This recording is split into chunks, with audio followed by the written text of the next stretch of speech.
Hello friends, my name is Sanjay Verma और आज की इस वीडियो में हम शुरू करने वाले हैं बायोलॉजी क्लास 11 का एक बहुत ही मजेदार चैप्टर जिसका नाम है बायोलॉजिकल क्लासिफिकेशन।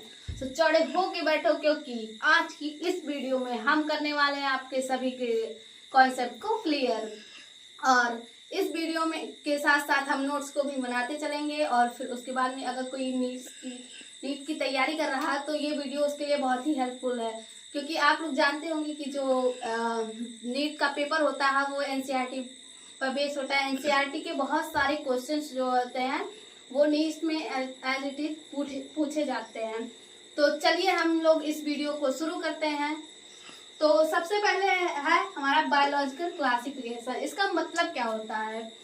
तो बायोलॉजिकल मतलब क्लासिफिकेशन कैसे किया जाता है, तो इसके लिए कुछ नियम होते हैं। जैसे कि क्लासिफिकेशन, हम बात करें क्लासिफिकेशन की।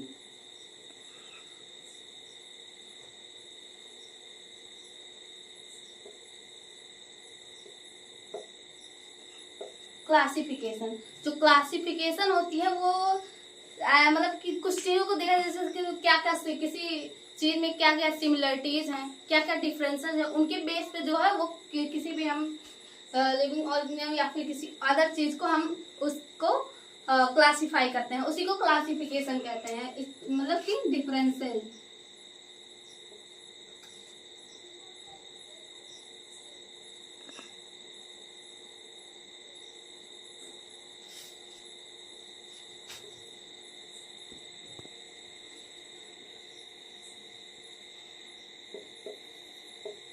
सिमिलरिटीज और डिफरेंसेस, इन दोनों से हम किसी भी चीज को क्लासिफाई करते हैं। दूसरी चीज होती है हमारी टेक्सोनॉमी। इस चैप्टर में एक शब्द आया है टर्म्स, मतलब आप टर्म सुनेंगे कि टेक्सोनॉमी क्या होता है। तो टेक्सोनॉमी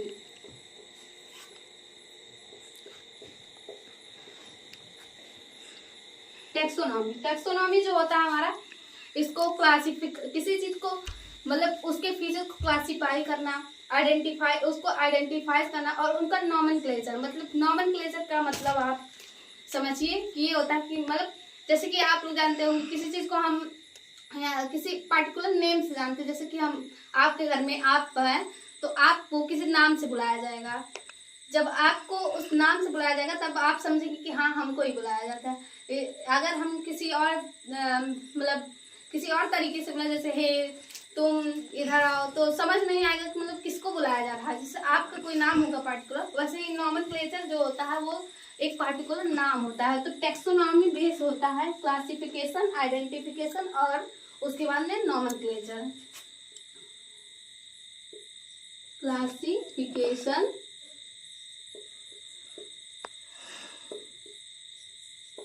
आइडेंटिफिकेशन,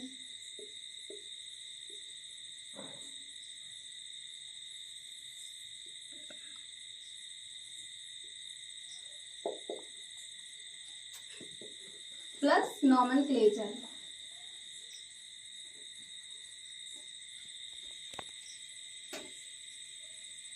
नॉमेनक्लेचर जो हमारा टेक्सोनॉमी बेस्ड हो रहा है, classification, identification and nomenclature. Nomenclature का मतलब अब तो आप समझ ही हो गए, किसी पार्टिकुलर चीज को नेम दे, मतलब कोई नाम देना, उसी को हम लोग नॉमेनक्लेचर कहते हैं। फिर हमारा फिर अब एनसीईआरटी में एक भाई साहब आए, उनका नाम था एरिस्टोटल। वो जो है वो फादर ऑफ बायोलॉजी उनका है। और वो जो सबसे पहले है वो क्लासिफिकेशन सिस्टम वही दिए थे। अर्लीस्ट क्लासिफिकेशन सिस्टम जो एरिस्टोटल थे वो अर्लीस्ट क्लासिफिकेशन सिस्टम दिए थे। उन्होंने जो लिविंग ऑर्गेनिज्म, जैसे कि आप लोग जानते हैं प्लांट्स जो होते हैं, हमारे एनिमल्स जो होते हैं वो सब लिविंग है।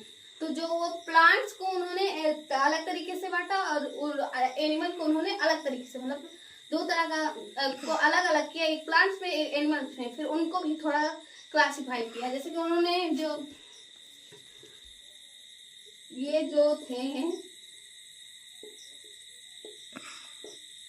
एरिस्टोटल, इन्होंने जो क्लासिफिकेशन अपना दिया, ये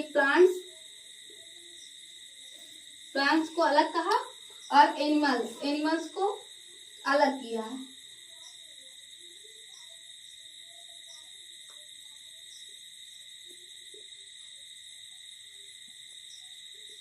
अब एनिमल्स को इन्होंने किस बेसिस पे डिवाइड किया था, तो इन्होंने प्लांट्स में कहा कि ये 3 तरीके से होंगे, मतलब कि एक हर्ब होगा,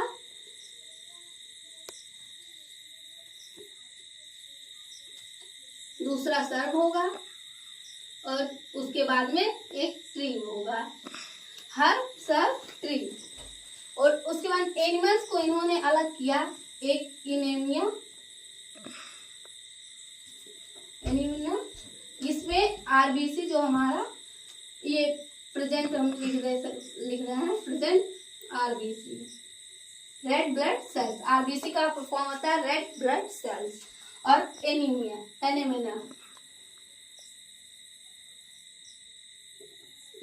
इसमें आरबीसी जो है एब्सेंट होता है,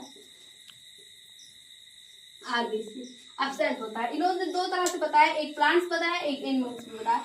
फिर प्लांट्स को इन्होंने हर्ब, सर्ब और ट्री में बदल दिया और उसके बाद में एनिमल्स को इन्होंने कैटेगराइज किया इनेमिया और एनीमिया। एनीमिया में जो आरबीसी होता है, आरबीसी जो आप समझते होंगे, आरबीसी जो है प्रेजेंट होता है, और एनीमिया में आरबीसी जो है वो एब्सेंट होता है। अब इतना हो गया, आप इसका एक बार स्क्रीनशॉट ले लीजिए, नोट्स साथ में बनाते चलिएगा, ये जिससे आपका एक क्विक रिवीजन मतलब एग्जाम टाइम में आप आराम से पढ़ सकते हैं, उसको पढ़ के आपको आपका सारा कॉन्सेप्ट जो है वो क्लियर हो जाएगा। तो इसका स्क्रीनशॉट ले लीजिए और चलिए हम लोग आगे बढ़ते हैं। और इसके बाद में अब हम देखेंगे इसके बाद में कि 2 किंगडम क्लासिफिकेशन किसने दिया था, और उसके बाद में हम सभी क्लासिफिकेशन देखेंगे, उसके अंदर का जो उन्होंने डिफरेंट कैटेगरी में बांटा था उसको देखेंगे, और हम इस तरह से पूरे चैप्टर को कवर करेंगे।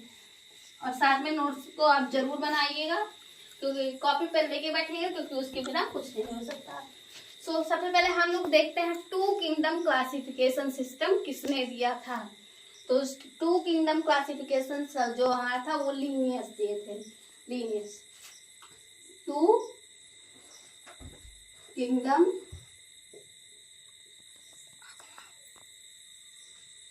क्लासिफिकेशन।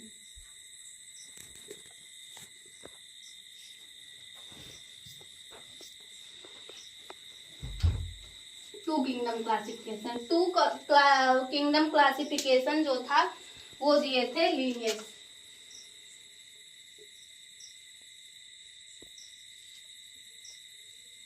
लीनियस 2 किंगडम क्लासिफिकेशन किसने दिया था? लीनियस ने। किसने दिया था? लीनियस ने। 2 किंगडम क्लासिफिकेशन, अब इन्होंने ये तो बता दिए, हाँ 2 किंगडम क्लासिफिकेशन लीनियस ने दिया था। अब ये जानना है हमको कि उन्होंने क्या क्या जो है वो किस किस कैटेगरी में उन्होंने भेजे। तो इन्होंने जो है, इन्होंने प्लांट को अलग रखा, एनिमल्स को अलग रखा। क्या किया इन्होंने? प्लांट्स को अलग रखा, प्लांट्स को अलग रखा और एनिमल्स को अलग रखा। तो इसका एक ग्रुप हो गया प्लांटीय,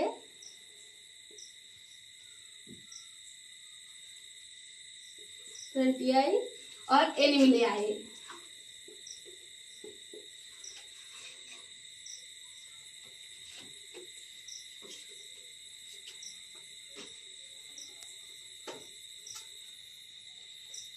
क्या करना है? प्लांटीय और एनिमलियाई। क्या प्लांट्स में ए जोड़ दो, क्या करना है? प्लांट्स में ए जोड़ दो, एनिमल्स में IA जोड़ दो। तो इन्होंने 2 तरह, एक प्लांटीय में एक एनिमल में 2 तरह से जो है वो डिवाइड किया। उन लोग को अलग अलग, मतलब प्लांट को एक तरफ रख दिया, एनिमल्स को एक।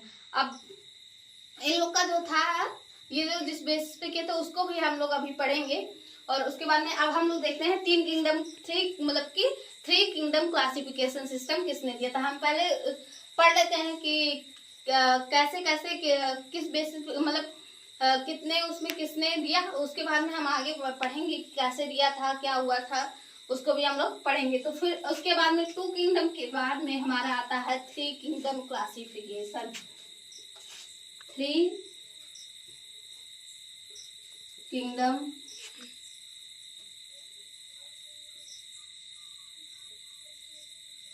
क्लासिफिकेशन।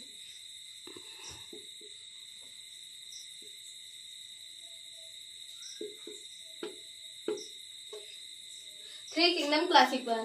तो हैकल भाई साहब थे एक, उन्होंने दिया था थ्री किंगडम क्लासिफिकेशन।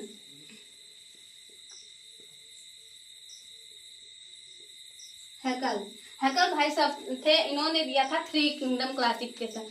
इसमें आप डरिए नहीं, इसमें बस एनिमेलिया प्लांटिए दोनों थे, बस इन्होंने एक और ग्रुप को जोड़ दिया और इन्होंने कहा कि जो प्लांटी है, एनिमेलिया है, इनके साथ में एक ग्रुप और रहेगा जिसका नाम रहेगा प्रोटिस्टा। क्या नाम रहेगा? प्रोटिस्टा।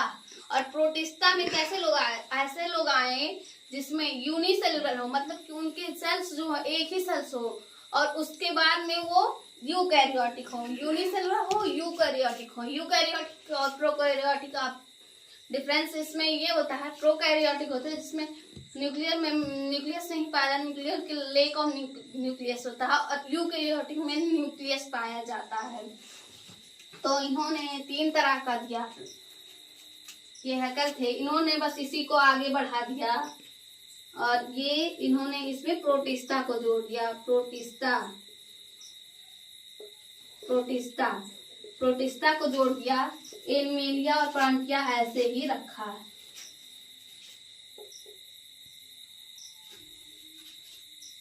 और एनिमेलिया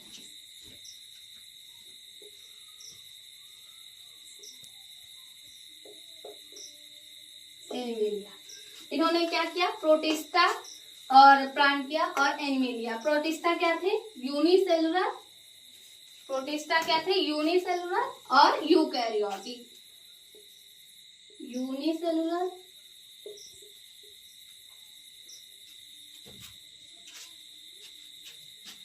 एंड यूकैरियोटिक।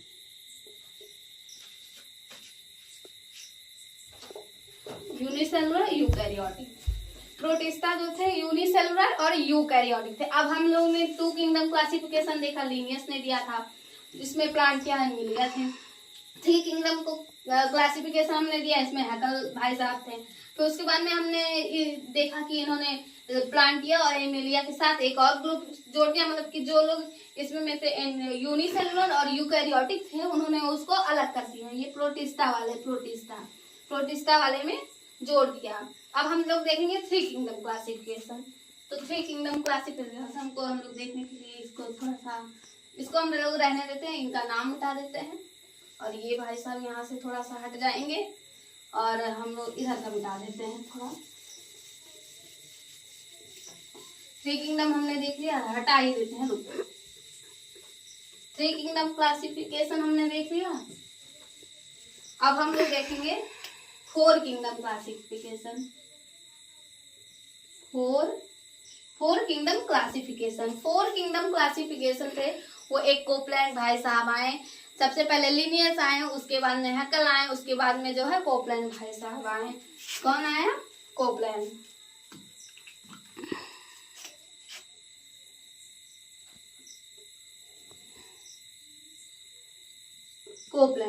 इन्होंने कहा कि भाई साहब जो हमारे, अब बात ये हुई कि प्रोकैरियोटिक तो उसी ग्रुप में थे जिसमें यूकैरियोटिक थे, वो भी यूनिसेलुलर थे, लेकिन प्रोकैरियोटिक उनके पास भाई वेल डेवलप्ड न्यूक्लियस नहीं है, तो उनको एक साथ कैसे रखा जा सकता? तो उन्होंने कहा एक और ग्रुप लेके आओ। क्या कहा? एक और ग्रुप लेके आओ जो कि प्रोकैरियोट्स का ग्रुप होगा। यूनिसेलुलर वो होंगे, लेकिन प्रोकैरियोट और यूकैरियोट को अलग अलग रखो। तो उन्होंने क्या किया? इसी में से एक और ग्रुप को जोड़ दिया और उसके बाद में उन्होंने एक और ग्रुप को जोड़ दिया। हमारे पास क्या क्या था? प्रोटिस्टा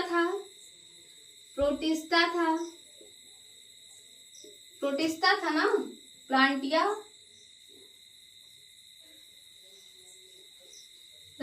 और एनिमेलिया।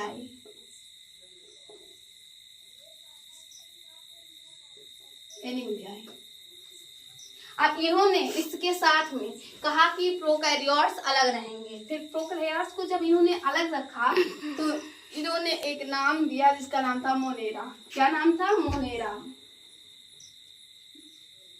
मोनेरा में कैसे लोग आए, मतलब कि कैसे ऑर्गेनिज्म रहे? जो कि यूनिसेलुलर तो थे, लेकिन वो उनमें वेल डेवलप्ड न्यूक्लियस नहीं था, मतलब कि वो यूकैरियोट नहीं थे, प्रोकैरियोट थे। मोनेरा में क्या थे? यूनिसेलुलर तो थे पर वो प्रोकैरियोट थे, प्रोकैरियोटिक। अब 4 किंगडम क्लासिफिकेशन भी आ गया। फिर उसके बाद में फिर इन्होंने देखा भाई अब सब तो ठीक लग रहा है पर ये फंजाई का ठीक नहीं लग रहा। फिर उसके बाद में एक सबसे अलग आए RH विटिकर जो थे 1969 में 1969 में वो आए और उन्होंने कहा सब तो ठीक है लेकिन फंजाई का ग्रुप हमें ठीक नहीं लग रहा और हम फंजाई को अलग करेंगे। तो उन्होंने क्या किया कि फंजाई को अलग कर दिया, ठीक है, बीच में, ठीक, उन्होंने बीच में लाके फंजाई को लिख दिया। मोनेरा हमारा हो गया, ये मोनेरा यहाँ आया। फिर उसके बाद में दूसरा जो था वो प्रोटिस्टा, दूसरे ग्रुप को प्रोटिस्टा कहा गया। फिर तीसरा इन्होंने बीच में यहाँ लाके फंगी को भी रख दिया, फंगी को, ठीक है, वही फंगी। फिर प्लांट्स को,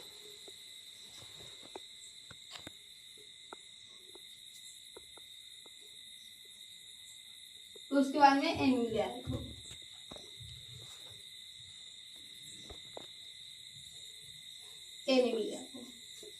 ठीक है। उसके बाद में इन्होंने क्या किया, मोनेरा, ये ए है, मोनेरा प्रोटिस्टा फंजाई, उसके बाद प्लांट किया है एनिमिलिया। इन्होंने 5 किंगडम सॉरी हम लोग लिखना भूल गए हैं, ये हम 5 किंगडम क्लासिफिकेशन कर दे रहे हैं। 5 किंगडम क्लासिफिकेशन और यहाँ पर रहेगा ये RH विटिकर, RH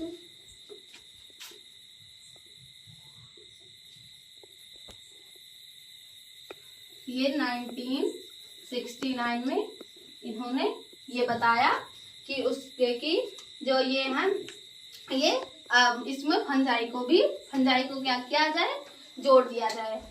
तो इस तरह से हमने 2 kingdom classification, 3 kingdom classification, 4 kingdom classification और ये लास्ट में हमारा 5 किंगडम क्लासिफिकेशन जो RH विटिकर के द्वारा दिया गया था और यही सबसे अच्छा किंगडम क्लासिफिकेशन माना जाता है और यही सबसे अच्छा क्या है, किंगडम क्लासिफिकेशन है। इनके बाद भी एक किंगडम क्लासिफिकेशन आया था जिसको दिया था कार्ल रूज ने।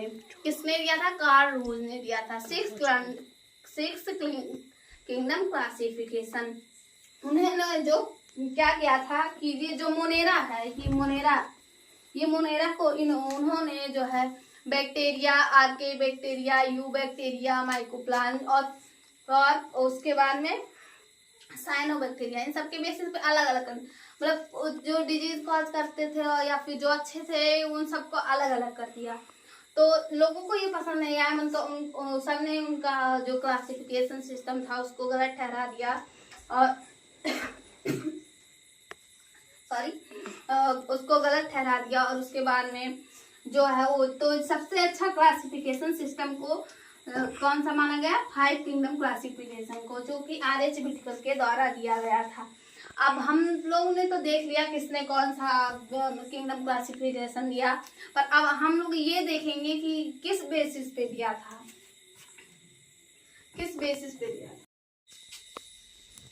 तो अब हम लोग देखेंगे जो हमारा सबसे मेन था 5 किंगडम क्लासिफिकेशन सिस्टम, उसको किस बेसिस पे जो है अलग अलग किया गया था।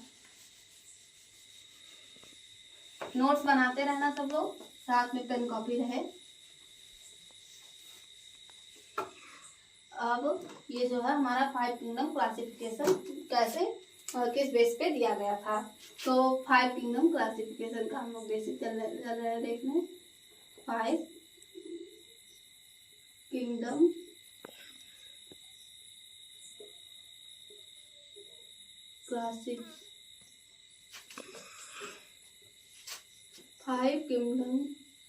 क्लासिफिकेशन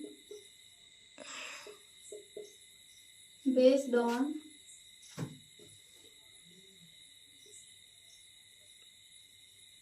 बेस्ड ऑन किस किस चीज़ों पे बेस्ड था। ये बहुत ही जरूरी, बहुत इम्पोर्टेंट है, इसको देखना है।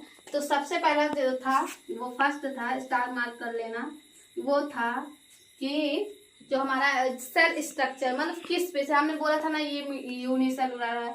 तो आप लोग जानते होंगे जो ऑर्गेनिज्म होता है, कोई लिविंग ऑर्गेनिज्म है, वो दो तरह के मतलब सेल टाइप उनका होता है। एक यूनिसेलुलर होता है, एक मल्टी सेलुलर। यूनिसेलुलर मतलब कोई ऑर्गेनिज्म जैसे एक सेल से बना है, जैसे अमीबा हो गया। मल्टी सेलुलर जैसे ह्यूमन बीइंग्स हो गए, अदर एनिमल्स हो गए हैं, बहुत सारे कुत्ता बिल्ली, ये सब जो है वो मल्टी सेलुलर है। हम लोग के शरीर में एक से डिवाइड होते होते होते होते बहुत सारे एक सिंगल सेल से बहुत मल्टी सेलुलर, मतलब बहुत ज्यादा सेल्स पाए जाते हैं। मतलब कि सबसे पहले सेल स्ट्रक्चर को देखा गया, सेल स्ट्रक्चर,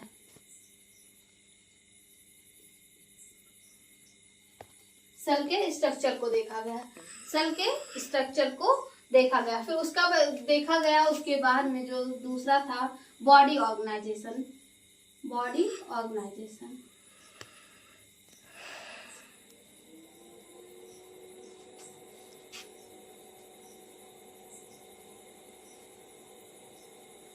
बॉडी ऑर्गेनाइजेशन क्या था, बॉडी ऑर्गेनाइजेशन। फिर उसके बाद में मोड ऑफ न्यूट्रिशन देखा है। मोड ऑफ न्यूट्रिशन के मतलब ये क्या खाते हैं, क्या पीते हैं, ये सब नहीं, मतलब उस मोड ऑफ न्यूट्रिशन का मतलब है कि वो ऑटोट्रॉफिक है या हेटरोट्रॉफिक। ऑटोट्रॉफिक का मतलब होता है कि वो अपना भोजन जो है वो खुद बना रहा है, या हेटरोट्रॉफिक मतलब कि वो किसी और से।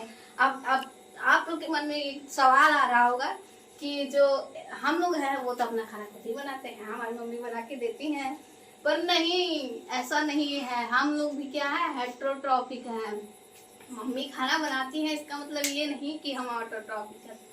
ऑटोट्रॉफिक ऐसे हैं जो अपना, जैसे कि प्लांट्स को ले लो, प्लांट्स जो है जो सनलाइट से, पानी से, CO2 से, इन सबसे अपना भोजन बनाते हैं, तो वो सब हुए ऑटोट्रॉफिक।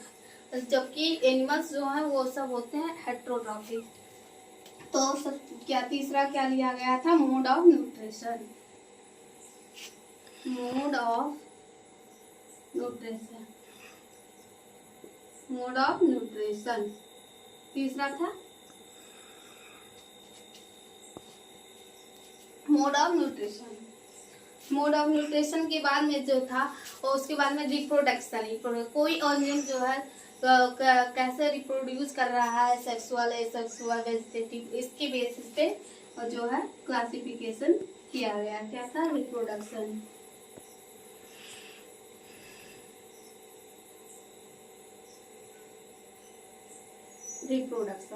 रिप्रोडक्शन के बाद में जो हमारा सबसे लास्ट वाला था वो था फाइलोजेनेटिक रिलेशनशिप, फाइलोजेनेटिक रिलेशनशिप।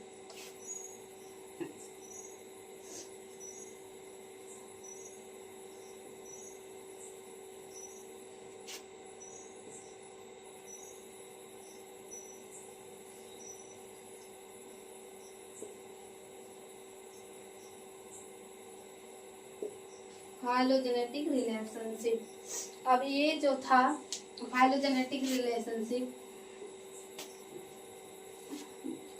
फिर अब हमने देखा 5 किंगडम क्लासिफिकेशन किस पे बेस्ड था। पहले तो सेल का स्ट्रक्चर, मतलब कि किसी सेल का स्ट्रक्चर कैसे है, बॉडी ऑर्गेनाइजेशन, बॉडी का ऑर्गेनाइजेशन कैसा है, mode of nutrition, autotrophic, heterotrophic कैसा है, रिप्रोडक्शन उसमें किस तरह का हो, और उसके बाद में फाइलोजेनेटिक रिलेशनशिप। और तो आप लोग इसको भी नोट डाउन कर लीजिएगा, क्योंकि बहुत इंपॉर्टेंट है। इनके बेसिस पे, इन पांचों के बेसिस पे किसी जो सेल है उसको जो है उस मतलब कि जो किंगडम दिया था उन्होंने RH विटेकर से, इसी के बेसिस पे दिया था। और उसके बाद में आप लोगों का जो NCERT बुक आप लोग के पास होगी ही, NCERT बुक में जो एक टेबल दिया है, टेबल जो है वो 2.1 है। कितना है, 2.1। वो बहुत ही वेरी वेरी वेरी मतलब मोस्ट इम्पॉर्टेंट है, उसको एक बार जरूर से देखिएगा, क्योंकि हर एक एग्जाम में लगभग उससे 1-2 क्वेश्चन तो आ ही जाते हैं, उस टेबल से 1-2 क्वेश्चन आ ही जाते हैं।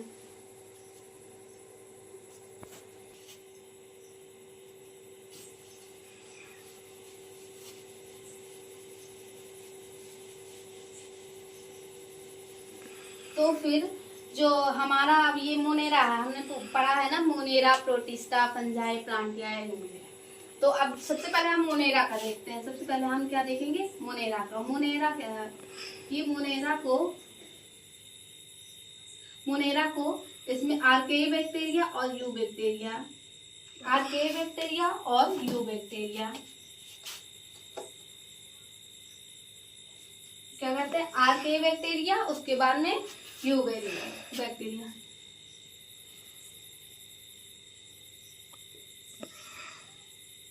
Archaebacteria, eubacteria. Eubacteria को ट्रू बैक्टीरिया भी कहा जाता है। क्या कहा जाता है, ट्रू बैक्टीरिया। और ये मोस्ट इम्पॉर्टेंट है, मैं इसको रेड कलर से लिख देती हूँ क्योंकि ये बहुत ज़्यादा इम्पॉर्टेंट है, बहुत ज़्यादा, मतलब बहुत ज़्यादा। इसको मतलब अगर आप लोग इसको लिखते हैं तो एग्जामिनर को देख के ही अच्छा लगेगा और नंबर काटने का आपको डर भी नहीं रहेगा। आर्के बैक्टीरिया को क्या कहते हैं, ट्रू बैक्टीरिया। तो मोनेरा को दो तरह से डिवाइड किया गया है। ये मोनेरा जो था, इसको दो तरह से, आर्के बैक्टीरिया को दिया में और एक दूसरे को यू बैक्टीरिया में। यू बैक्टीरिया क्या होता है, ट्रू बैक्टीरिया होता है। इसी तरह से जो हमने ये Monera, Plantae, Monera, Protista, Fungi, Plantae, Animalia, इसको देखता है। इन सबको भी सब क्लासेस हैं, जो सब क्लासेस हैं जिसको हम लोग देखेंगे और उसके बाद में हम लोग उस सबके डिटेल में उस सबको पढ़ेंगे। मोनेरा हो गया, दूसरा हमारा जो था प्रोटिस्टा हो गया, प्रोटिस्टा।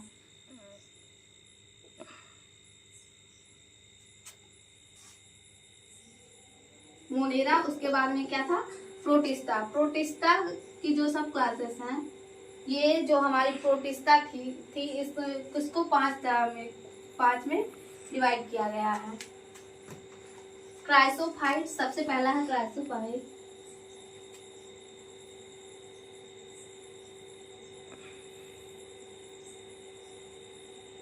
क्राइसोफाइट, और इसके आगे इसको एक और नाम से जाना जाता है, वैसिलियोफाइट।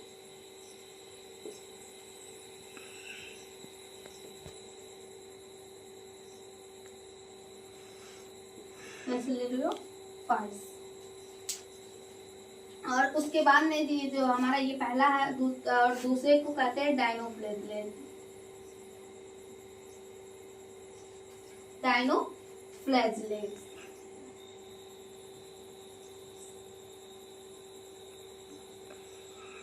डायनोफ्लेजलेट्स।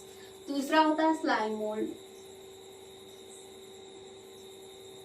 Slime mould, slime mould. उसके बाद में हमारा होता है यूग्लिनॉइड।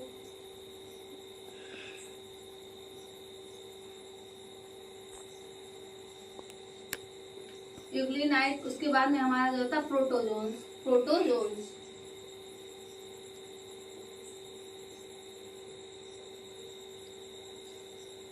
प्रोटोजोन्स। तो ये जो प्रोटिस्टा है, इसको chrysophyte, dinoflagellate, slime mould, euglenoid और प्रोटोजोन्स, इन सब में डिवाइड किया गया है। और उसके बाद में हम मोनेरा का हमने पढ़ लिया, प्रोटिस्टा का पढ़ लिया। अब बारी है हमारी फंजाई की। किस ग्रुप की, फंजाई की, जो हमारा तीसरा ग्रुप है। तो फंजाई के बारे में हम लोग पढ़ सकते हैं। मैं इसको मिटा दे रही हूँ। अभी हम लोग इसके बारे में डिटेल में एकदम स्टडी करेंगे, उसके बाद में देखेंगे हम इसका पूरा डिटेल स्ट्रक्चर और कैसे क्या होता है। अब चलिए हम लोग फंजाई की बात करते हैं। जो फंगी, इसको बहुत लोग फंजाई, बहुत लोग फंगी भी कहते हैं। जो है ये फंगी, क्या फंगी। अब फंगी के जो सब क्लासेस थे, ये 4 तरीके से बांटा गया है इनको। कितने 4 तरीके से, फाइकोमाइसिटीज, एस्कोमाइसिटीज, बेसिडियोमाइसिटीज, ड्यूटोमाइसिटीज। जैसे अब इसको याद करने का एक तरीका, जैसे कि देखो फाइको, एफ को हटा दो, जो फाइको है लास्ट वाला उसको सबसे आगे कर दो और उसके बाद ABD सीक्वेंस से रख दो। जो सबसे लास्ट वाला, जो पी सबसे लास्ट में आता है उसको पहले कर दो और ABC। Phycomycetes, Ascomycetes, Basidiomycetes, Deuteromycetes. तो चलिए इसको लिख लेते हैं। Phycomycetes, Phycomycetes, Phycomycetes, Phycomycetes. उसके बाद में होता है एस्कोमाइसिटीज,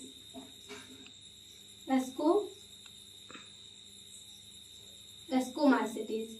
उसके बाद में आता है बेसिडियोमाइसिटीज,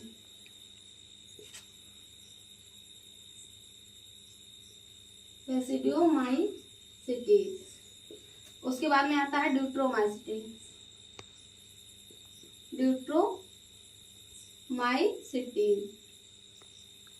ड्यूट्रोमाइसिटीज। तो ये जो क्लास हो गया, ये फाइकोमाइसिटीज, ये क्या हो गया, फाइकोमाइसिटीज, एस्कोमाइसिस, बेसिडियोमाइसिस, ड्यूट्रोमाइसिस, ये 4 तरह के फंजाई को इसमें अलग अलग कर लिया गया। अब सबसे पहले हम सबसे पहले शुरुआत में आ जाते हैं, जब हमने मोनेरा पढ़ा था। जो प्लांट्स थे और एनिमल्स थे उनको भी डिवाइड किया गया है। जो ये प्लांट्स थे उनको एल्गी, ब्रायोफाइट, जिम्नोस्पर्म, एंजियोस्पर्म और जो होता है पेट्रियोफाइट, इन 5 उसमें किया गया है। तो ये जो एंजियोस्पर्म्स होते हैं इनको मोनोकॉट और डाइकॉट 2 तरह से किया गया है। उसके बाद में जो ये हमारा लास्ट किंगडम मतलब एनिमिलिया, ये सबसे बड़ा किंगडम, सबसे ब्रॉड किंगडम है एनिमिलिया किंगडम। और इस किंगडम में जो है 10-11 तरह के तरीके से आते हैं, जैसे कि फोरिफेरा, कॉलंट्रेटा, सीनोफोरा, वो पॉलीहेलमिन्थिस, एस्कोहेलमिन्थी, एनालिडा, आर्थ्रोपोडा, इकोडर्माटा, मोलस्का, इकोडर्माटा, एमिकोटेटा, कॉर्डेटा, मतलब इतने सारे आते हैं। तो ये जो प्लांटिया एनिमिलिया है इनका एक पूरा चैप्टर है। तो इसको हम लोग यहाँ पर नहीं पढ़ेंगे, हमने आपको बता दिया नाम, आप चाहे तो उसको नोट कर सकते हैं। उसको हम अगले जो हमारा नेक्स्ट चैप्टर रहेगा उसमें एनसीईआरटी के नेक्स्ट चैप्टर्स में पढ़ेंगे। तो अभी हम लोग जो है मोनेरा और मोनेरा, प्रोटिस्टा और फंजाई, ये तीनों ग्रुप के बारे में पढ़ेंगे। तो चलिए उसके बारे में देखते हैं।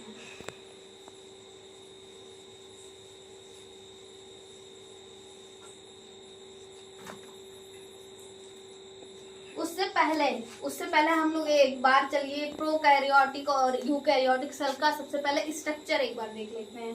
तो हम लोग कोई भी मतलब सेल को बनाने के लिए नॉर्मली ऐसे एक गोला फाड़ के, जो गोला लगा के ये बिंदी रख दिया जाता है, इसको हम लोग न्यूक्लियस मान लेते हैं,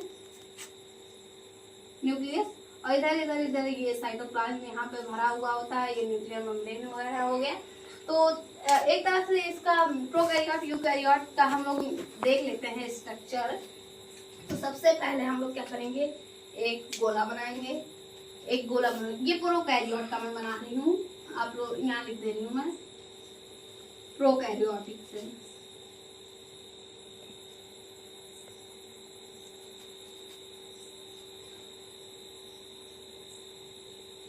प्रोकैरियोटिक सेल क्या है, प्रोकैरियोटिक सेल, यहाँ पे सेल लिख देती हूँ, प्रोकैरियोटिक सेल। तो प्रोकैरियोट के लिए सबसे पहले ये गोला हो गया हमारा, वो सॉरी थोड़ा सा गलत हो गया, ये प्रोकैरियोट है। ठीक, उसके बाद में ये बीच में जो है ये क्या है, ये इसको अभी हम इसका नेमिंग कर देंगे। इधर थोड़ा सा ऐसे थोड़ा सा ऐसे कुछ रहता है। उसके बाद में ये बीच में हमने कहा था इसमें न्यूक्लियस नहीं पा रहे, इसमें क्या होता है, न्यूक्लियोइड होता है। क्या होता है, न्यूक्लियोइड होता है।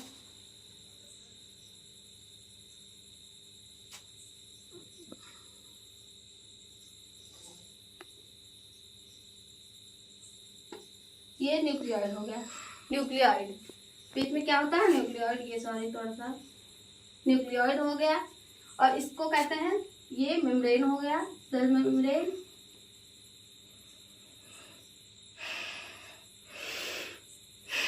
और इसको क्या कहते हैं, सेल मेम्ब्रेन, क्योंकि एक और नाम से जाना जाता है, प्लाज्मा मेम्ब्रेन। तो इसमें कंफ्यूज मत होइएगा, प्लाज्मा मेम्ब्रेन और सेल मेम्ब्रेन एक ही है, प्लाज्मा मेम्ब्रेन। ये जो एक ये लेयर आप लोग देख रहे हैं, ये जो टेढ़ा टेढ़ा है, ये होता है मीजोजोम।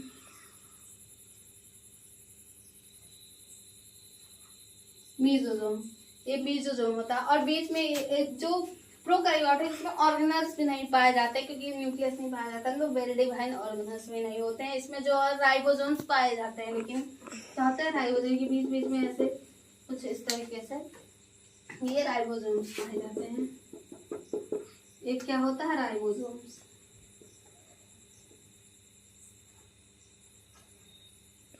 राइबोसोम्स। तो इस तरह से हमने देखा ये एक हमारा प्रोकैरियोटिक सेल का न्यूक्लियस है। बहुत ही सिंपल है, बीच में एक गोला पर लगाओ, ये बीच में एक हो गया, ये न्यूक्लियोइड हो गया। न्यूक्लियस नहीं न्यूक्लियोइड।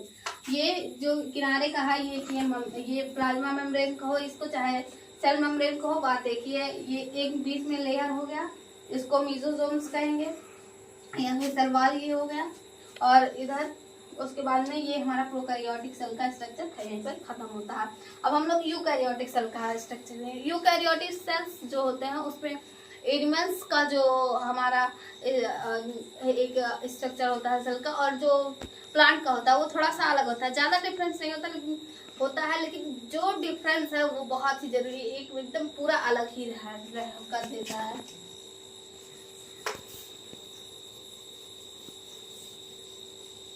तो सबसे पहले हम लोग देखेंगे प्लांट्स यूकैरियोटिक सेल।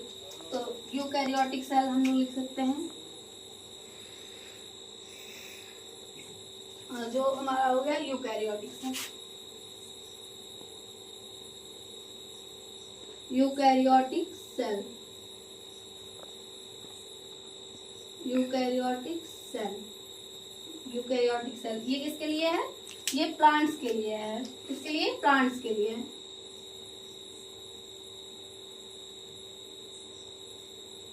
प्लांट्स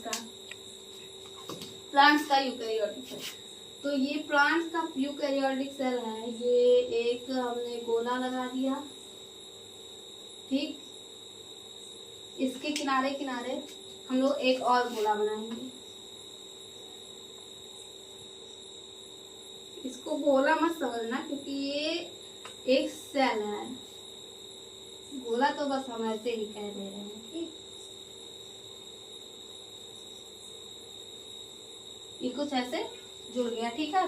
अब ये जो यूकैरियोटिक सेल्स है, इसमें सबसे पहले कुछ ना मिले तो एक ठीक बड़ा सा एक और इसी में थोड़ा टेढ़ा मेढ़ा गोला बना लेना, ठीक है। टेढ़ा मेढ़ा गोला बना लिए, उसके बाद में एक और थोड़ा सा गोला बना लेना, ठीक। और इसमें थोड़ा सा टेढ़ा मेढ़ा कर देना, टेढ़ा मेढ़ा कर दिए। उसके बाद में थोड़ा छोटा छोटा, ये क्या छोटा छोटा बिंदी बना लेंगे, बीच में एकदम छोटा छोटा।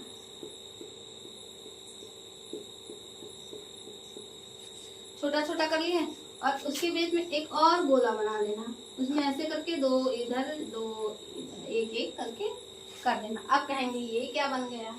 अब इसको भाई साहब इसको तो कुछ करना पड़ेगा, एक और बनाना। ये कुछ इस टाइप का, और इस टाइप का कुछ स्ट्रक्चर होता है। ये गोल्जी अपेरेंट ऐसा है, ये गोल्जी बॉडी इसको भी बहुत लोग कहते हैं। तो चलिए इसकी अब नेमिंग कर लेते हैं। तो ये सबसे बड़ा जो है, सबसे भारी, ये जो है ये जो होता है वैक्यूल। क्या होता है? वैक्यूल। वैक्यूल, ये वैक्यूल हो गया। और उसके बाद में हम लोग देखेंगे ये क्या हो गया? वैक्यूल। उसके बाद में ये इसको हम लोग ये जो है इस छोटे छोटे पार्ट्स को हम लोग क्या कहेंगे? लाइबोसोम्स। लाइबोसोम्स,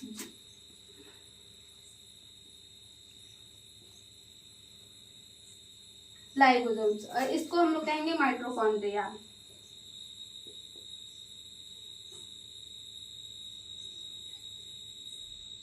माइटोकॉन्ड्रिया। अब माइटोकॉन्ड्रिया को एक नाम से और जाना जाता है, आप लोग बता सकते हैं? चलिए हम ही बता देते हैं। Mitochondria power house of the cell है। पावर हाउस क्योंकि इसके पास ये खुद का प्रोटीन बना सकता है ना, इसको पास एटीपी होता है। ये पावर होता है power house of the cell. Power house of the cell, power house. और ये जो लाइसोसोम हमने यहाँ लिखा है ना, ये सुसाइडल बैग होता है। ये अपने एंजाइम को जब कुछ नहीं मिलता तो अपने एंजाइम को खा लेता है। Suicidal bag of the cell, suicidal bag of the cell होता है। और उसके बाद में हमने ये आप लोगों ने देखा ना, ये सबसे बहुत जरूरी है और ये भी बहुत जरूरी है, क्योंकि ये जो होता है क्लोरोप्लास्ट होता है, मतलब प्राण को भोजन बनाने में सबसे ज्यादा मददगार होता है एक क्लोरोप्लास्ट।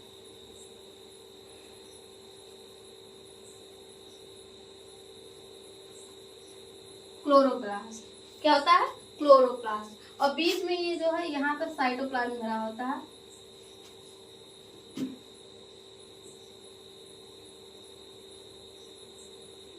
साइटोप्लाज्म, ये होता है साइटोप्लाज्म। साइटोप्लाज्म आप देखिए, ये गोल्जी अपैरेटस होता है या फिर गोल्जी बॉडी कर दो। कैमेलियो गोल्जी ने उसको डिस्कवर किया था, उन्हीं के नाम पे इसको गोल्जी बॉडी कह दिया गया। गोल्जी बॉडी, गोल्जी बॉडी हो गया। अब हम लोग देखेंगे, ये देखिए सबसे पहले क्या करना है, एक गोला बनाना, उसके ऊपर एक गोला और, हाँ ये तो हमने लिखना भूल गई, ये देखिए, ये इसको सबसे ज्यादा जरूरी है, ये भी सेल वाल।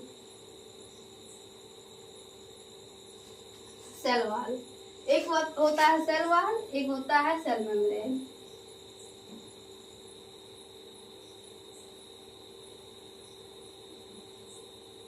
एक होता है सेल वाल, एक होता है सेल मेम्ब्रेन, ठीक है। जो अंदर का रहेगा वो सेल मेम्ब्रेन रहेगा, जो बाहर का रहेगा वो सेल वाल रहेगा। गोल्जी देखिए, सबसे पहले एक गोला बनाइए, वो रहेगा सेल मेम्ब्रेन, उसके ऊपर एक गोला बनाइए, वो रहेगा, और उसके बाद में सेल वाल। अब इसको मेम्ब्रेन वाल में आप कंफ्यूज हो सकते हैं, तो ये देखिए, वाल क्या करता है, प्रोटेक्शन का काम करता है, तो ऊपर सबसे रहेगा, ठीक। और ये वैक्यूल, ये यहाँ पर बेस्ड मटेरियल, यहाँ पर बेस्ड मटेरियल, इसको मतलब इस तरह से मत करिएगा,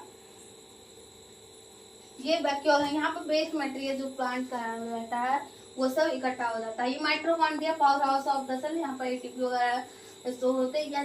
गोल्जी बॉडी हो गया, साइटोप्लाज्म हो गया, राइबोसोम्स पाए जाते हैं, राइबोसोम, ये छोटे छोटे राइबोसोम क्या होते हैं, जल्दी ये ज्यादातर जो गोल्जी प्रोटीन इस पे ऐसे चिपके रहते हैं, ये प्रोटीन सिंथेसिस का काम करते हैं, और उसके बाद में इसके साथ चिपके रहते हैं, ठीक है। जब जिस गोल्जी अपैरेटस पर जो ये पूरा कर देते हैं राइबोसोम, ठीक, जिस पर ये चिपके रहते हैं उनको ये गोल्जी अपैरेटस पे नहीं, ये इंडोप्लाज्मिक रेटिकुलम पे होते हैं, और ये न्यूक्लियस पीस में पाया जाता है, ठीक है। ये मतलब कि जो यहाँ पर ऐसे रहता है, ये कुछ इस तरह का ऐसे स्ट्रक्चर रहेगा, यहाँ पर राइबोसोम्स पाए जाते हैं, और ये बीच में यहाँ पर न्यूक्लियस पाया जाता है।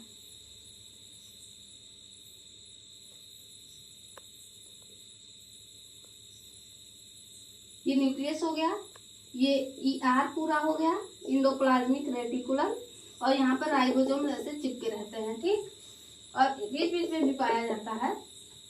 तो इस तरह से कुछ होता है यूकैरियोटिक सेल, ये प्लांट का है। अब इसी में हम लोग देखेंगे कि एनिमल्स का कैसे होता है। तो एनिमल्स में सबसे पहले जो होता है ये वैक्यूल नहीं पाया जाता। सबसे पहले वैक्यूल को हम लोग हटा देंगे, ये वैक्यूल नहीं पाया जाता, ठीक। इसको हम लोग एनिमल कर लेते हैं। एनिमल्स में क्या होता है,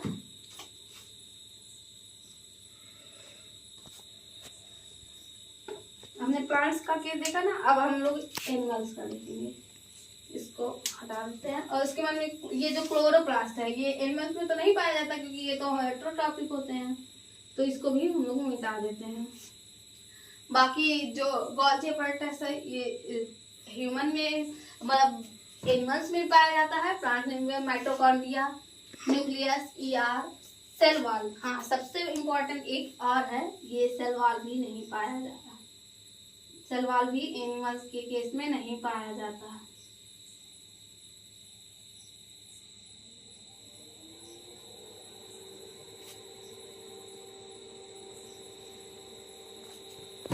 के केस में सेल वॉल जो है वो नहीं पाया जाता।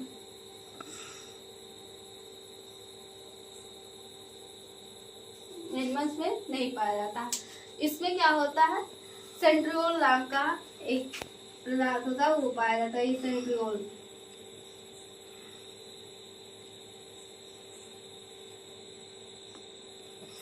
पाया जाता है ये, ठीक है। बाकी स्ट्रक्चर लगभग वैसे ही है, लेकिन थोड़ा सा डिफरेंस है। वैक्यूल्स नहीं पाया जाता है। उसके बाद में जो ये वैक्यूल्स नहीं पाया जाता, सेल वॉल नहीं पाया जाता, क्लोरोप्लास्ट नहीं पाया जाता इसमें, और सेंट्रियोल एक नया जुड़ जाता है। तो आप इसको अपने कॉपी पे बना लीजिए। हाँ, तो फिर इसको अपने कॉपी बना दीजिए, सेल वॉल मिटा दीजिएगा क्योंकि सेल वॉल इसमें नहीं पाया जाता है, ठीक है। अब इसको आप पूरा बना सकते हैं। इसका स्ट्रक्चर पूरा है। ये यूकैरियोटिक एनिमल्स का है, और पीछे वाला यूकैरियोटिक प्लांट्स का था, उसके पीछे वाला जो था वो प्रोकैरियोट्स का था। प्रोकैरियोट्स में बस प्रोकैरियोट्स ही होते हैं। तो अब मैं इसको मिटा दे रही हूँ। अब हम लोग अपने वापस मोनेरा किंगडम पे वापस चलते हैं।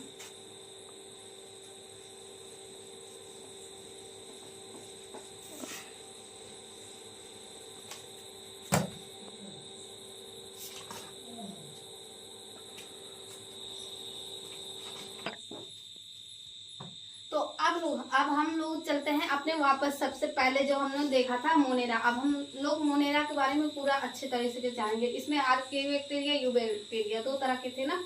तो अब मोनेरा के कुछ फीचर्स जान लेते हैं। Kingdom Monera,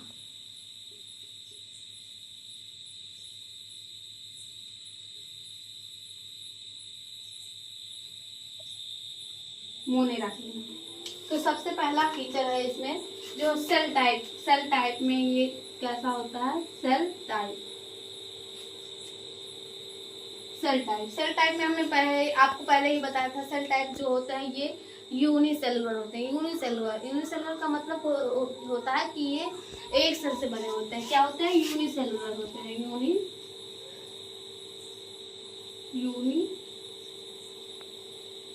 unicellular. अब इसमें यूनिसेलुलर, फिर उसके बाद में आता है हमारा इनका सेल वॉल कैसा होता है। क्या होता है, सेल वॉल कैसा होता है। तो ये इनका जो सेल वॉल होता है ये नॉन सेलुलोजिक होता है।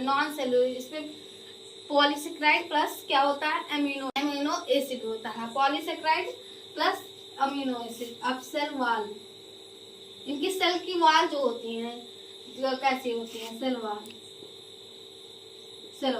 तो इसमें वैसा बहुत नहीं है। इसमें बस नॉन सेलुलोजिक हम लोग लिख सकते हैं, नॉन सेलुलोजिक। आप चाहे तो इसमें पॉलीसेकेराइड और न्यूक्लिक एसिड भी जोड़ सकते हैं। न्यूक्लियर मेम्ब्रेन के बारे में अगर देखा जाए तो इसमें न्यूक्लियर मेम्ब्रेन नहीं पाया जाता।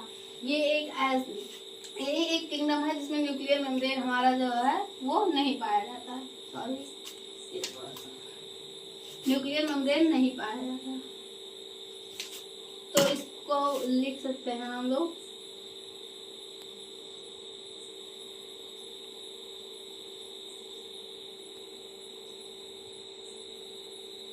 न्यूक्लियर मेम्ब्रेन क्या होता है, एब्सेंट होता है। और उसके बाद में अगर मोड ऑफ न्यूट्रिशन की, इनका मोड ऑफ न्यूट्रिशन है मतलब कि ऑटोट्रॉपिक है या हेटरोट्रॉपिक है, तो ये जो होते हैं ऑटोट्रॉपिक होते हैं। मोड ऑफ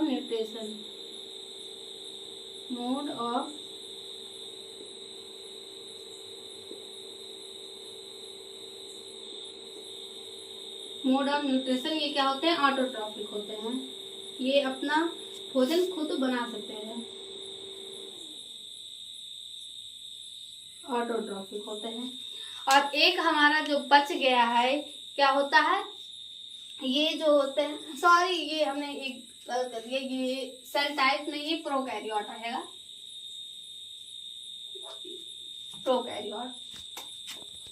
क्योंकि सेल के टाइप्स के बारे में हम लोग पढ़ रहे हैं ना। बॉडी ऑर्गेनाइजेशन जो होता है उसमें जो है ये सेलुलर होते हैं, यूनिसेलुलर, ये प्रोकैरियोट होते हैं, प्रोकैरियोटिक्स। ये सेल टाइप में ये प्रोकैरियोटिक होता है। अगर हम बॉडी ऑर्गेनाइजेशन की बात करें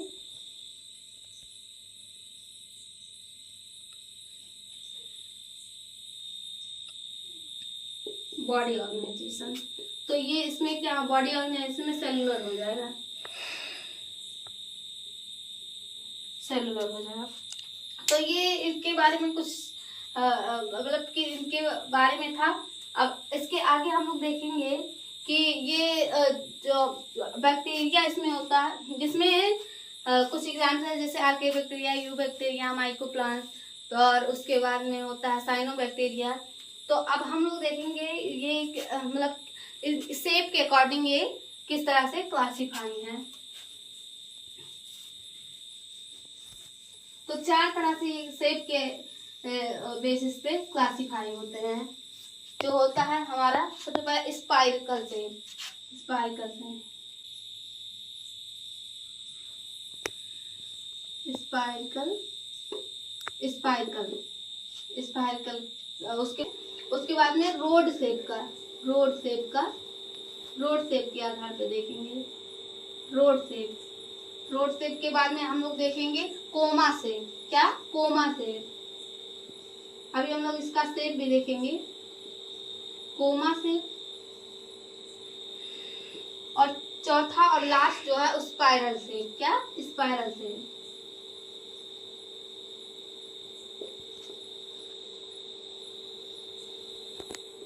तो ये 4 तरह से इनके शेप हुए हैं।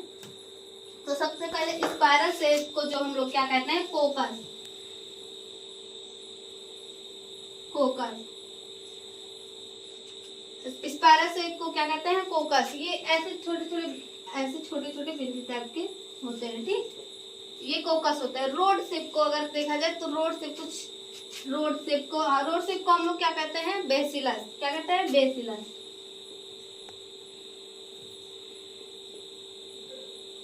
ये कुछ इस प्रकार का होता है।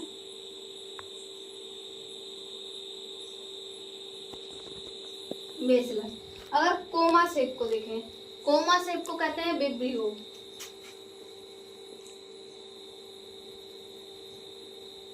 कोमा शेप को विब्रियो। ये कुछ इस तरह का होता है, ये ऐसे।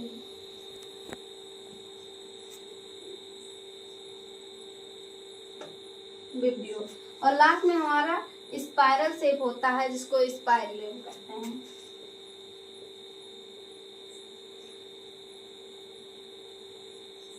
स्पाइरल। इस तरह से हमने देखा कि ये spiral shape, rod shape, coma shape और स्पाइरल। स्पाइरकल था, ये स्पाइरल था, इसमें कंफ्यूज मत होइएगा। तो इस जो हमारा ये स्पाइरकल शेप था, इसको कोकस, इसका स्ट्रक्चर इस तरह था।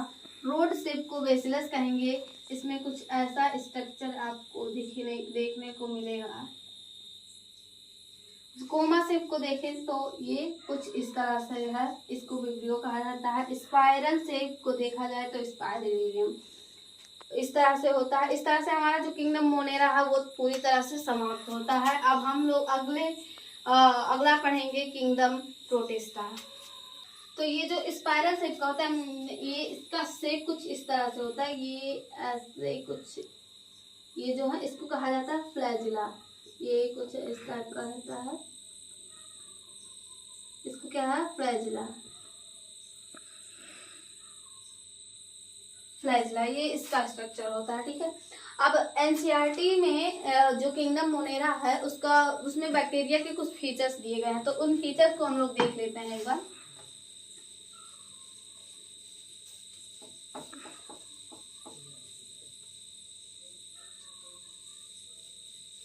तो सबसे पहले कहा गया है, ये बैक्टीरिया के हम लोग फीचर देखेंगे।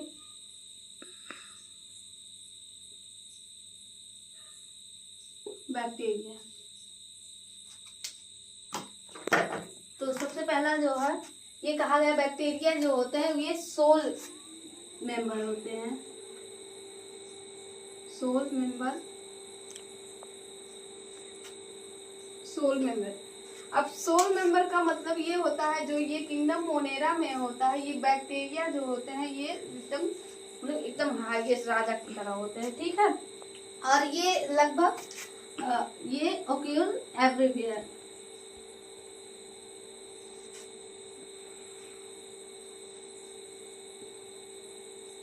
बैक्टीरिया लगभग हर जगह पाए जाते हैं, मतलब कि हर जगह।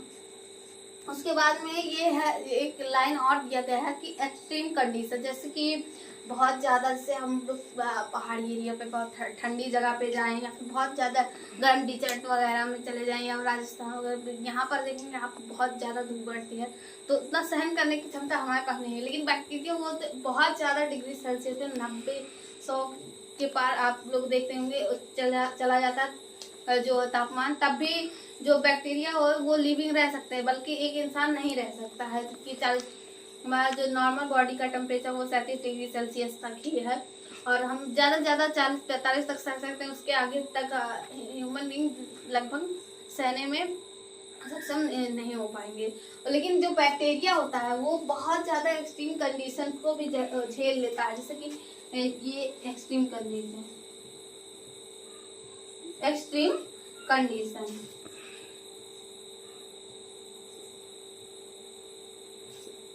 Extreme condition.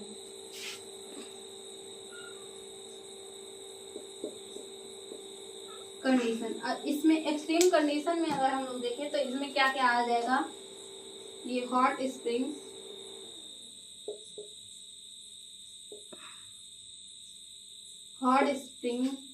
और उसके बाद में जो होता है स्नो, जो बर्फ रहता है उसमें भी बैक्टीरिया पाए जाते हैं।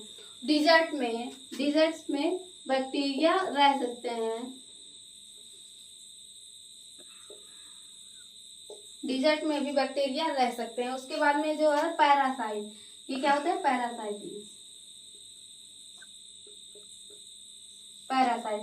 तो इस तरह से देखा गया कि ये हॉट स्प्रिंग, स्नो, डिजर्ट और पैरासाइट, इन सब ये इस तरह के होते हैं। और उसके बाद में अगर हम देखें तो हम पाएंगे कि जो आर्केई बैक्टीरिया है, ये कुछ बैक्टीरिया जो होते हैं एक्सट्रीम के, जैसे कि बहुत ज़्यादा मतलब कि हाईली जो है साल्टी एरिया में रहते हैं, जैसे साल्टी मतलब जैसे बहुत खारा टाइप का, उस सबको हम लोग कहते हैं होलोफिलिक। क्या कहते हैं, साल्टी एरिया में जो रहते हैं,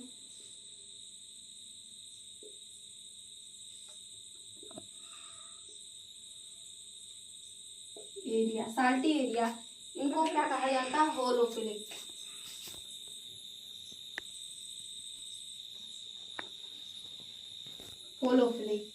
साल्टी एरिया में जो रहते हैं उनको होलोफिलिक कहते हैं। फिर हॉट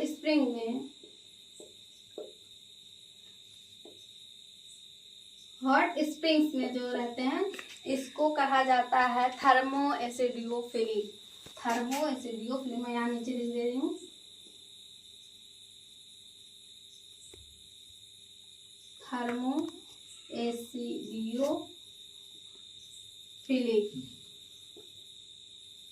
थर्मोएसिडियोफिलिक। और कुछ ऐसे होते हैं जैसे काओ वगैरह मिथेनोजेंस पाए जाते हैं, मिथेनोजेनिक होते हैं, उसमें जो मीथेन का प्रोडक्शन बायोगैस निकलता है, मिथेनोजेनिक, जिसमें मीथेन मिलता है, ये मिथेनोजेनिक होते हैं।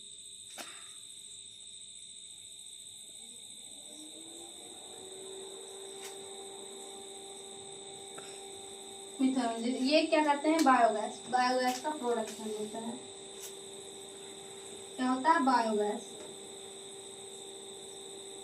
प्रोडक्शन होता है बायोगैस का। तो इस तरह से जो हमारा ये आर्के बैक्टीरिया था उस तरह ये खत्म होता है। अगर हम यू बैक्टीरिया के बारे में थोड़ा सा देख लें, ये आर्के बैक्टीरिया था के बारे में जानकारी थी।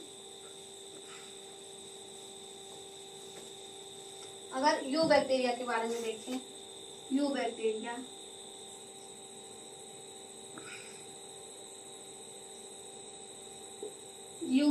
के बारे में देखें तो सबसे पहले जो यू बैक्टीरिया होते हैं, ये जो यू बैक्टीरिया है ये ऑटोट्रॉपिक हेटेरोट्रॉपिक दोनों तरह के होते हैं, ठीक है।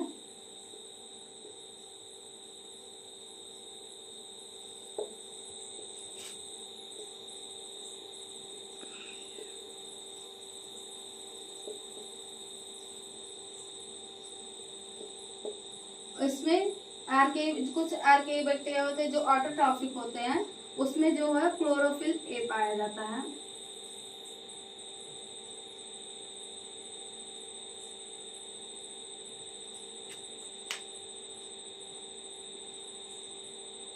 क्लोरोफिल ए, क्लोरोफिल ए पाया जाता है, क्लोरोफिल ए। और उसके बाद में जो कुछ ऐसे बैक्टीरिया होते हैं जो नाइट्रोजन फिक्सेशन में मदद करते हैं, मतलब नाइट्रोजन को फिक्स करने में मदद करते हैं, एटमॉस्फेरिक नाइट्रोजन में नाइट्रोजन को फिक्स करने में मदद करते हैं।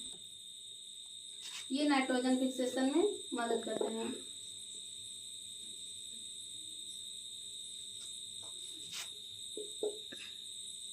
नाइट्रोजन फिक्स करने में मदद करते हैं। इसमें एक एग्जाम्पल है नॉस्टॉक, और एक और एग्जाम्पल है ना देना। तो ये एग्जाम्पल होगी। इस तरह से आर्के बैक्टीरिया हमारा समाप्त होता है। और ये जो आर्के बैक्टीरिया के बारे में अगर आप और कुछ लिखना चाहते हैं तो ये कार्ड मेकिंग में मदद करते हैं, नाइट्रोजन फिक्स करते हैं, अच्छे डिकम्पोजर होते हैं, मतलब वेस्ट मटेरियल को डिकम्पोज करते हैं।